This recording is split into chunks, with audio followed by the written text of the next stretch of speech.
Hello my dear students, how are you, what's up. तो अभी तक हमने जो पढ़ा that was about the winds. हमने क्या पढ़ा? हमने पढ़ा three types of wind system होता है। The first one is the permanent, the second is the seasonal and the third is the local winds. ठीक है, कितने सिस्टम्स होते हैं विंड के? थ्री होते हैं, the permanent, the seasonal and the local. In this diagram you can see this, जो हमारे परमानेंट विंड्स होती है वो कौन से होते हैं। तो these are your permanent winds. पहले आप देखिए ट्रेड विंड्स, ये आपकी जो ट्रेड विंड्स हैं ना, इनको हम परमानेंट विंड्स कहते हैं। Then comes your westerlies, westerlies आपकी परमानेंट विंड्स है। देन द पोलर ईस्टर्लीज, ये आपकी क्या है? Permanent winds. तो किन्हीं कहते हैं हम परमानेंट विंड्स? जो एक पर्टिकुलर डायरेक्शन में कंटिन्यू फ्लो करते हैं उसे हम बताते हैं permanent wind. That blow constantly in a particular direction, उसे हम बताते हैं the permanent wind. Then comes the seasonal, जिसको हम मानसूनी बताते हैं। तो सीजनल का क्या मतलब है कि यहाँ पे जो विंड है ना, it change the direction in different seasons. अलग अलग सीजन्स में जो विंड है वो अपना डायरेक्शन चेंज करता है। Then is the local winds, जो लोकल विंड्स होती है ना वो ऑन द लोकली लाइक कुछ घंटे कभी कभी चलेंगे। ठीक है, तो जैसे उसमें कुछ विंड्स है, चिनूक है, मिस्ट्रल है, फाहीन है, ये कुछ विंड्स है जिनको हम लोकल विंड्स बताते हैं। तो ये था आपका विंड सिस्टम। अब उसके बाद आपके यहाँ पे एक क्या दिया है, एक केस स्टडी है। ठीक है, तो उसमें क्या है? साइक्लोन। साइक्लोन क्या होता है? ठीक है, what does the cyclone mean? The cyclone is the natures fury. तो फ्यूरी क्या होता है? The violence. ठीक है, जब कोई फेट्स मूवमेंट होता है, ये वायलेंस होता है बाय द नेचर। यहाँ पे कौन कर रहा है? ये नेचर कर रहा है। तो कैसे करता है? पहले हम समझें कि साइक्लोन क्या होता है। देखिए, ये आपका साइक्लोन है। यू कैन सी, दी जो सी है ना, इट्स सी। देखिए सी में कैसा मूवमेंट होता है पानी का। ठीक है, ऐसे।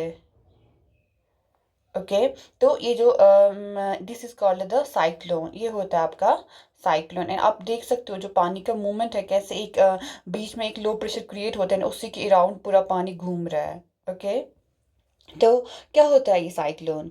Cyclone is a rapid inward air circulation around the low pressure area. कौन सा एरिया ये होता है? It's low pressure area. जो ये बीच में एरिया है ना, दिस वन, ये आपका लो प्रेशर एरिया है।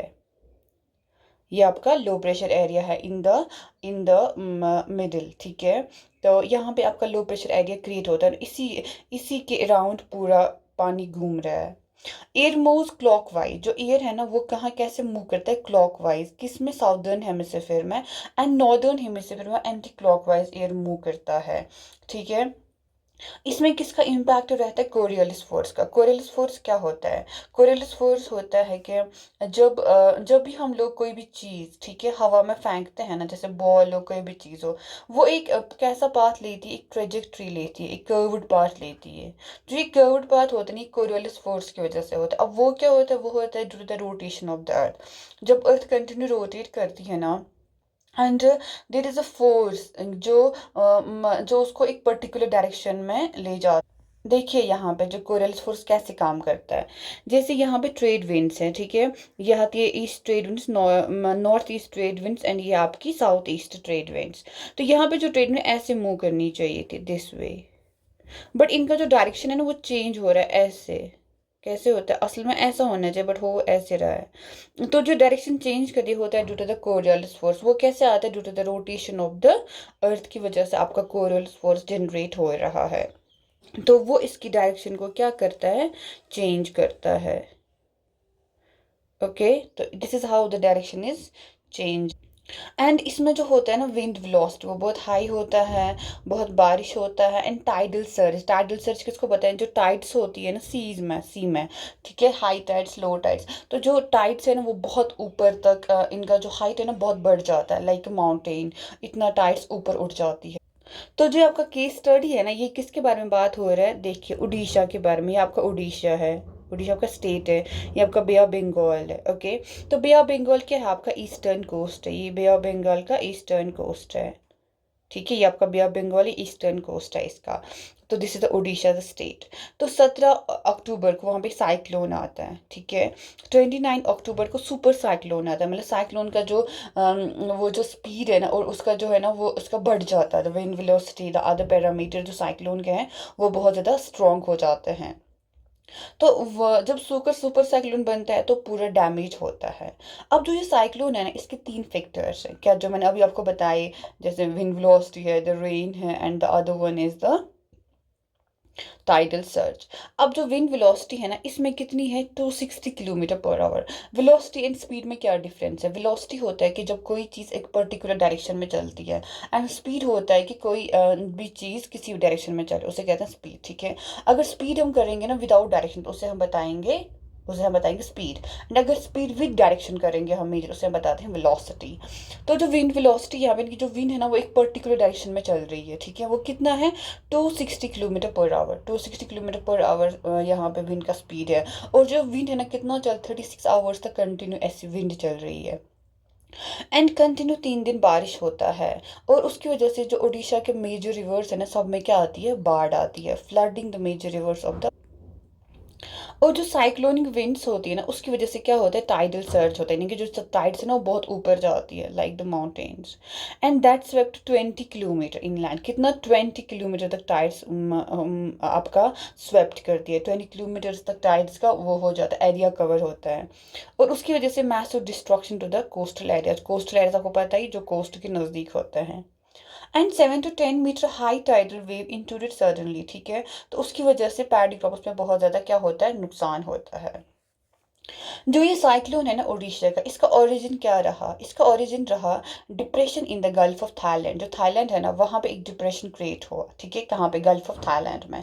वो कहाँ पे, आपका north east of port Blair. तो पोर्ट ब्लेयर क्या है, आपका अंडमान निकोबार आइलैंड्स का कैपिटल है, ठीक है। तो वहाँ पे पोर्ट ब्लेयर है, वहीं पे इसका north east of port Blair में आता है ये। And it intensified into the super cyclone, ठीक है। और इसने किसको हिट किया, द एराजमा एंड द बालिकुडा। ये कहाँ के एरियाज है, इन द उड़ीसा में, ये कुछ सिटीज है, उसको इन्होंने क्या किया। अब आप खुद भी ये केस स्टडी पढ़ सकते हैं कि इसमें क्या हुआ। जैसे मैंने बताया, इतना विंड का स्पीड था, 36 आवर्स तक आपका विंड चला। एंड इसकी जो हाई वेलोसिटी विंड्स का था ना, उसकी वजह से roots uproot, trees were uprooted and damage the kachcha houses, ठीक है। कच्चा हाउस बहुत डैमेज हुआ, ट्रीज उखाड़े गए, हवा ने ट्रीज को उखाड़ा। The rooftops of the several industrial sheds and the other houses were also blown away. वो भी उसने अपने साथ लिए, हवा ने, किसने, हवा ने, क्या, roofs, ठीक है, जो छत थे। The power supply and the telecom line snapped completely. तो उस टाइम जो पावर सप्लाई और टेलीकॉम है ना, completely क्या किया गया, बंद किया गया। जो हैवी रेन है ना, कितने दिन चला आपका, 3 दिन चला। एंड इसकी वजह से बहुत बाढ़ हुआ इन द रिवर्स ओडिशा। जो साइक्लोनिक विंड्स है ना, उसकी वजह से क्या हुआ, tidal waves that swept 20 kilometre, ठीक है, इनलैंड। एंड बहुत डिस्ट्रक्शन हुआ द कोस्टल एरियाज में। 7 to 10 metre high tidal wave intruded suddenly and caused massive damage to the standing paddy crop. जो स्टैंडिंग पैडी क्रॉप, उस टाइम जो paddy crop उग रहा था, मतलब अब वो क्या, मतलब काटने वाले थे, तो उसको बहुत ज़्यादा नुकसान हुआ। It was. हाँ, ये मैंने आपको बताया है कि थाईलैंड में इसका डिप्रेशन हुआ, में क्रिएट हुआ था, in the north east of the Port Blair, near east of the Port Blair, 25 October 99 में। एंड उसके बाद ये नॉर्थ वेस्ट वो डायरेक्शन में कंटिन्यू मूव किया गया। फिर उसके बाद ये कंटिन्यू मूव हुआ, then it intensified in the super cyclone. Orissa के इराजमा एंड बालिकुडा को इसने हिट किया। Entire coast of Orissa including the Bhubaneswar and the Cuttack, जो कहाँ के टाउन्स है, जो उड़ीसा के टाउन्स है, और 28 कोस्टल टाउन्स को इसने हिट किया, ठीक है, कितने सारे सिटीज को, Bhubaneswar, Cuttack and 28 coastal towns. And इसमें 13 मिलियन लोगों को इफेक्ट हुआ। कितने मिलियन लोगों को, 13 मिलियन लोगों को। और बहुत ज़्यादा लाइव स्टॉक वहाँ मारा वाइट गया, ठीक है। लाइव स्टॉक क्या होता है, आपका जो कैटल वगैरह जो भी होता है ना, जो हम पालते हैं, ठीक है, लाइव स्टॉक उसी को बोलते हैं, the cattle, the goats, the sheep and other, जो भी है लाइव स्टॉक। तो standing crops of paddy, the vegetables and the fruits were heavily damage, ठीक है, they were all damage. The paddy जैसे पनीरी, जो आपका दान वान निकलते हैं, the vegetables and the fruits पूरा डैमेज हुआ। और डैमेज कैसे हुआ, due to the salinization. Salinization का मतलब होता है कि जो जो आपका सी वाटर होता है ना, वो क्या होता है, आपका सैलिन होता है। सैलिन का मतलब होता है कि उसमें वो सॉल्टी होता है, वो जो पानी है वो सॉल्टी होता है। और ह्यूमन लोग उसको हम जैसे इंसान जो है ना, उसको यूं ही कंज्यूम, ऐसे कंज्यूम नहीं कर सकते। It's not good to consume. We can't consume a salty water, ठीक है। जो लिविंग ऑर्गेनिज्म है मैक्सिमम वो नहीं कंज्यूम कर सकते हैं द सॉल्टी वाटर। एंड जो ये कोस्ट, ये जो सीज का पानी होता है ना, ओशंस, ये क्या होता है आपका, ये आपका सैलिन होता है। एंड उसकी वजह से जब जो ये पानी सारा मतलब पूरे शहरों में मतलब उड़ीसा के सारे शहरों में ये पानी आया, ठीक है, सुनामी हिटेड देम। तो उसकी वजह से क्या हुआ, जो एग्रीकल्चरल लैंड्स थी वहाँ की, क्या थी एग्रीकल्चरल लैंड्स, वो इनफर्टाइल हुई बिकॉज उसमें सब में क्या गया, नमक गया, नमक वाला पानी गया।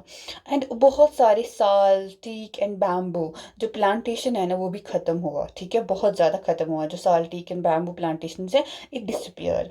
और जो मैंग्रोव फॉरेस्ट्स थे ना between the Paradip and the corner, वो वैनिश कंप्लीटली ख़त्म ही हो गया, ठीक है। जो मैंग्रोव फॉरेस्ट्स थे वो भी ख़त्म ही हुए, जो कहाँ पे थे, पारादीप एंड द कोणार्क। इसको जब देख सकते होंगे कि ये जो आपका है ना अंडमान निकोबार, ये आपका पोर्ट ब्लेयर है यहाँ से। तो यहाँ से ईस्ट ऑफ दिस, ठीक है, यहाँ ऐसे था वो, ठीक है, यहाँ पे थाईलैंड, वहाँ पे डिप्रेशन स्टार्ट हुआ। उसके बाद वो continue move in the north east direction and it reached the Odisha. वहाँ से कंटिन्यू मूवमेंट हुआ and it reached here. Okay. अब आपका एक और है that is called the types of rainfall, ठीक है, रेनफॉल के क्या क्या टाइप्स हैं। तो पहला आपका है cyclonic rainfall, then is the orographic, then is the convectional rainfall. तो क्या होता है आपका साइक्लोनिक रेनफॉल। साइक्लोनिक रेनफॉल होता है कि जब आपका जो होता है ना warm year and the cold, ये आपका वार्म ईयर है, ये आपका कोल्ड ईयर है, ठीक है, जब ये मीट करते हैं, व्हेन दे मीट, ठीक है, तो उसकी वजह से क्या बन जाता है आपका, आपका बन जाता है द साइक्लोनिक रेनफॉल, या जिसको हम बताते हैं फ्रंटल रेनफॉल भी। क्या बोलते हैं, फ्रंटल रेनफॉल भी। तो cold and warm air masses है ना, दे मीट, जब वो मीट करता है ना, एंड इसको हम बताते हैं फ्रंटल रेनफॉल भी, या तो इसको बोलते हैं साइक्लोनिक रेनफॉल और इसको बोलते हैं frontal rainfall. The orographic is की जब माउंटेन जो एयर है ना, एयर वो किससे टकराता है, माउंटेन से, ठीक है। ये एक बैरियर एक्ट करता है, एक माउंटेन, और उसकी वजह से जो एयर है वो ऊपर जाता है, इट इट राइजेज एंड फिर कूल हो जाता है एंड उसके बाद बारिश होता है, उसे कहते हैं orographic rainfall. The conventional rainfall होता है कि जो भी एयर जो एयर है ना, जब जब एयर वार्म होता है तो ये बहुत मॉइस्चर कैरी करता है, एंड जो ही वो एयर ऊपर जाता है फाइनली वहाँ पे कूल होता है एंड इट रेन, उसे हम बताते हैं convectional rainfall. If you want to see it like थोड़ा सा आपको पता चले, याद रहे, तो you can see this. Cyclonic को बोलते हैं फ्रंटल रेनफॉल भी। इसमें क्या होता है, वार्म जो मॉइस्ट, एक तो warm and the moist air होता है ना, एंड जो कोल्ड और ड्राई होते हैं एयर मासेस मीट करते हैं, एंड ये क्या क्रिएट करते हैं आपकी लो प्रेशर सिस्टम्स, ठीक है। लो प्रेशर सिस्टम क्या होता है, जहाँ पे जहाँ पे आपका जो विंड, जहाँ पे आपका क्या क्रिएट होता है उसकी वजह से लो प्रेशर, हम लोगों ने पहले आपको समझाया था कि लो प्रेशर कहाँ पे क्रिएट होता है, ठीक है, जहाँ पे एयर राइज होता है, जहाँ पे एयर जहाँ पे बहुत गर्मी होगी, तो उस गर्मी की वजह से जब एयर वार्म होता है ना, तो वो क्या होता है, वो राइज हो जाता है। तो वहाँ पे क्या क्रिएट होता है, फिर लो प्रेशर सिस्टम, एंड उसको फिर फिल करने कौन आता है, तो कोल्ड एयर, जो कोल्ड एयर मासेस होते हैं उस चीज़ को, उस जगह को फिल करने आते हैं। तो वहाँ पे क्या स्टार्ट होता है, लो प्रेशर सिस्टम्स क्रिएट होते हैं। तो एयर हमेशा कैसे मूव करता है, high pressure to the low pressure. High pressure कहाँ पे क्रिएट होता है, जहाँ पे कोल्ड प्लेसेस होंगी, ठीक है, वहाँ पे जो एयर है ना वो हैवी रहता है, मॉइस्ट रहता है, वो हैवी रहता है, कोल्ड रहता है, ठीक है। एंड जहाँ पे जो वार्म एरियाज हमारे वर्ल्ड के हैं, वार्म एरियाज में क्या आपका जो आपका जो फिनोमेनन है वो ये है कि जो ईयर है वो वहाँ पे क्या हो जाता है, वार्म हो जाता है। एंड वार्म ईयर का क्या क्वालिटी है, वो मॉइस्चर कैरी करता है, जब तक वो सैचुरेट पूरा नहीं होता तब तक वो कैरी करता है, एंड फाइनली इट राइजेस, ठीक है, ये राइज होता है, एंड उस जगह को फिल करने आते हैं कोल्ड एयर मासेस। फिर एक और मैंने बोला mountain act as a barrier to the air flow, जिसकी वजह से air rises and moist air है ना मूविंग अप स्लोप, जो मूविंग अप स्लोप करता है, मूव करता है स्लोप पे, it cools down by producing clouds and the precipitation. And the orographic is heated air from the earth's surface rise upwards along with the water vapor, gets condensed, and when it reaches higher altitude it rains. Okay.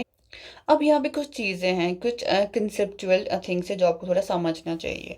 पहला आपका है moisture, क्या है, what's the moisture, moisture क्या होता है। When water evaporates, जो पानी है ना वो क्या इवेपोरेट होता है। इवेपोरेट मीन्स कि जब जो पानी है वो इवेपोरेशन कब होता है, जब पानी उबलता है, ठीक है, जब हम हीट करते हैं, जब पानी को हम हीट अप करते हैं उस टाइम वो इवेपोरेट होता है, ठीक है।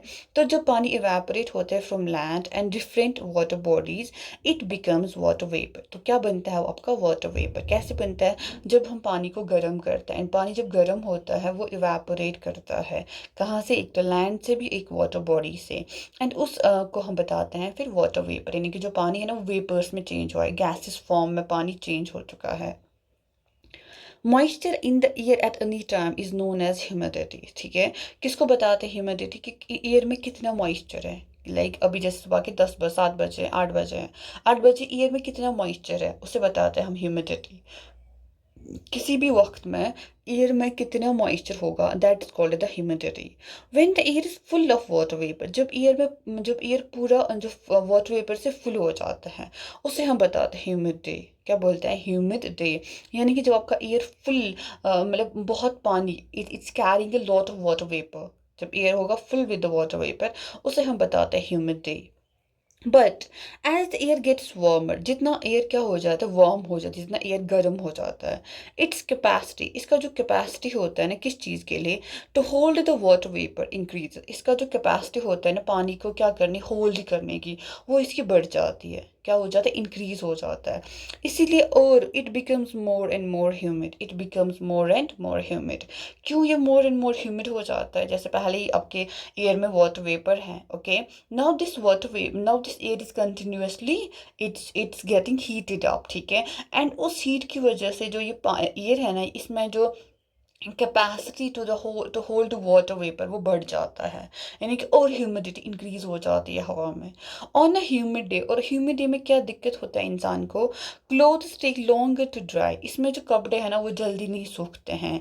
एंड जो स्वेट है, जैसे आपकी बॉडी बॉडी में पसीना आता है ना, it does not evaporate easily, ये आराम से इवेपोरेट नहीं होता है, जिसकी वजह से इंसान को और अनकंफर्टेबल फील होता है। Is that okay. When the water vapor rises, जब water vapor rise होता है, it starts cooling because आपको पता हमने पहले ही पढ़ा, जितना हम ऊपर जाएंगे उतना क्या हो जाता है, उतना एयर प्रेशर भी, प्रेशर और वाटर, जो आपका प्रेशर है ना ऑफ द एयर वो कम हो जाता है, एयर का डेंसिटी कम हो जाता है। तो वाटर वेपर क्या होता है, it starts cooling, the water vapour condenses, पानी ये क्या होता है, कंडेंस होता है, causing formation of droplets of water. फिर ये क्या हो जाए, जब एक जैसे कि आपको पता ही होगा, जैसे हम फ्रिज से कोई बोतल निकालते हैं, रखते हैं ऑन द टेबल, तो उसमें क्या आने लगते हैं, बाहर से वाटर ड्रॉपलेट्स आने लगते हैं। क्यों, क्योंकि जो भी हवा होता है ना सराउंडिंग ऑफ दैट बोतल वो उस पर कंडेंस होता है, क्योंकि जो वो बोतल होती है वो बहुत ज़्यादा क्या होती है, ठंडी होती है, फ्रीज्ड होती है। तो same is the case hair, जितना ये एयर कहाँ जाएगा, ऊपर जाएगा, यानी कि कोल्ड एरिया, कोल्ड, जितना ये कोल्ड रीजन्स में राइज करेगा उतना वहाँ पे क्या होगा, पानी कंडेंस होगा, ठीक है, कंडेंस, क्योंकि इसके पास ऑलरेडी बहुत ज़्यादा मॉइस्चर है। एंड जब ये किसी ऐसी चीज़ से जब ये किसी ऐसे टेम्परेचर पे जाएगा जो क्या होगा, कोल्ड होगा, कूल होगा, तो वहाँ पे जो ये आपका जो वाटर वेपर कैरिंग एयर है वो वहाँ पे क्या होगा, कंडेंस होगा। एंड कंडेंसेशन में क्या होता है, वाटर वेपर फिर से लिक्विड फॉर्म में, फिर से ड्रॉपलेट्स पानी के बन जाते हैं। अभी ये वाटर वेपर था in the gaseous form of the water, लेकिन जो ही ये कंडेंस हो जाएगा तो ये क्या आ जाए, ये आएगा in the liquid form of the water. तो water vapour condenses causing the formation of the droplets of water. तो क्लाउड्स क्या हैं, clouds are just masses of, ये जो वाटर ड्रॉपलेट्स हैं ना, क्लाउड्स इसके मासेस होते हैं।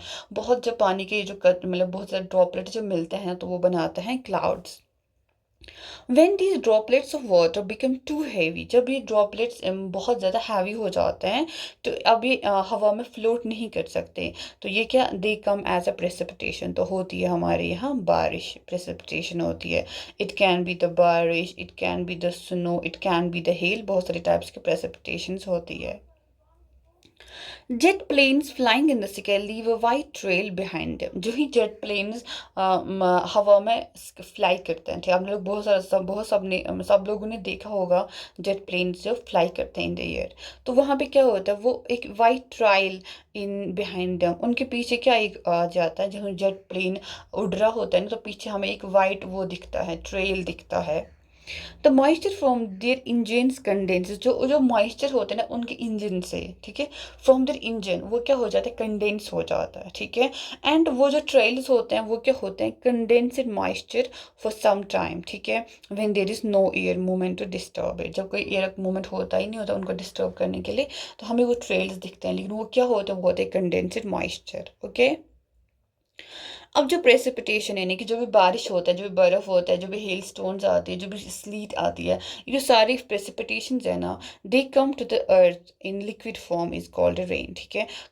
हर तरह की प्रेसिपिटेशन आती है, तो एक जो होती है जो आती है इन द लिक्विड फॉर्म, उसको हम बताते हैं बारिश। Most of the ground water comes from rain water, जो ग्राउंड वाटर मैक्सिमम आपका कैसे होता है, रेन वाटर से आ जाता है। प्लांट्स हेल्प प्रिजर्व वाटर, जो पौधे हैं ना, प्लांट्स हैं, वो हमें हेल्प करते हैं पानी को प्रिजर्व करने में। When trees on hillsides are cut, when trees on hillsides are cut, जब हम trees काटते हैं कहाँ पे, hillsides में, rain water flows down the bare mountains, तो जो rain water होता है ना वो कहाँ flow करता है, bare mountains। bare mountains क्या होता है, जो जिन mountains पे कुछ नहीं उगा हो, ठीक है, जो खाली हो, जिन पे कोई vegetation नहीं हो, कोई plant नहीं हो, कोई tree नहीं, उसे हम बताते हैं bare mountains।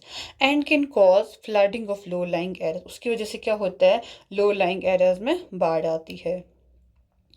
On the basis of the mechanism के बेस पे कितनी टाइप्स की रेनफॉल है, 3 types, the convectional, the orographic and the cyclonic, जो यहाँ पे मैंने आपको पहले ही बताया कितनी टाइप्स की रेनफॉल है। तो these are the rainfall, cyclonic, orographic and the convectional. Rainfall is very important for the survival of plants and animals, बहुत इंपॉर्टेंट है रेनफॉल लोगों, प्लांट्स एंड एनिमल्स को सर्वाइव करने के लिए। इट ब्रिंग्स फ्रेश वाटर, ये क्या लाता है, fresh water to the earth surface.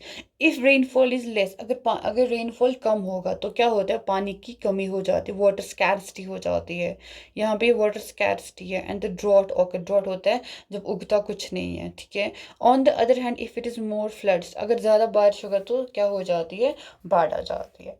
Other forms of precipitation are snow, sleet and hail, ठीक है, इसको आप खुद देख सकते हो, स्नो बर्फ होता है, स्लीट एंड द हेल। यहाँ पे कुछ चीज़ें हैं जो आपको थोड़ा देखने की ज़रूरत है। Which of the following gases protects us from the harmful sun rays, क्या है यहाँ पे, रेज है, ओजोन, ठीक है। Important layer of the atmosphere, ये सबसे important layer of the atmosphere कौन सी है, द ट्रोपोस्फेयर, जिसमें हम रहते हैं। Which of the following layers of the atmosphere is free from clouds, किसमें क्लाउड्स नहीं होते हैं, स्ट्रेटोस्फेयर में। As we go up the layers of atmosphere the pressure, जो ही हम अप जाते हैं तो एटमोसफेयर का प्रेशर क्या हो जाता है, डिक्रीज हो जाता है। When precipitation comes down to the earth in the liquid form, जो liquid form में precipitation आती है उसे हम बताते हैं rain। अब match the following, trade winds क्या है आपकी, आपकी परमानेंट विंड्स है। लू क्या है आपकी, ये आपकी लोकल विंड है, जैसे इंडिया में लू चलती है। मानसून क्या आपकी, ये सीजनल विंड है। जो विंड है वो क्या होता है, वो आपका होता है the horizontal movement of the air is called the wind, क्या होता है आपका, horizontal movement of air, okay, ठीक है, इज इट ओके। तो this was all from this chapter, इसके साथ हमारा ये जो चैप्टर है कंप्लीट हो जाता है। तो will meet in the next one, till then take care.